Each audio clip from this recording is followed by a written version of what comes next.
И овој пазарен ден во Штип очигледна беше гужвата во сообраќајот. Паркирани возила на коловозот по тротоарите каде пешаците се оневозможени да се движат. Нервозни граѓани и нервозни возачи. Ако се одлучите да одите на пазар, ќе мора многу да внимавате. И покрапелите возачите да не ги паркираат своите возила непрописно, особено не на автобуските постојки, како што е и онака и градскиот пазар. Сепак нема резултат. Но полни паркингот пред градскиот пазар, што значи дека речиси да не може да се најде слободно место за паркирање. Токму тоа го констатира и штипскиот градоначалник.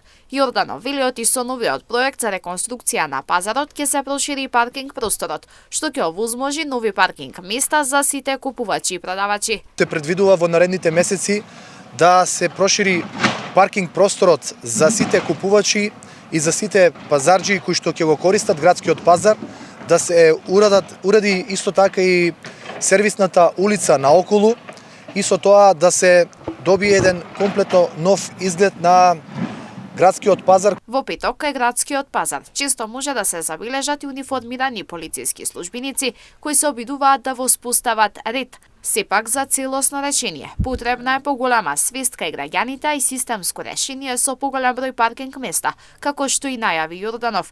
За уредување на околниот дел од пазарот, дополнителните паркинг места и сервисната улица ќе се потрошат околу 3 милиони денари.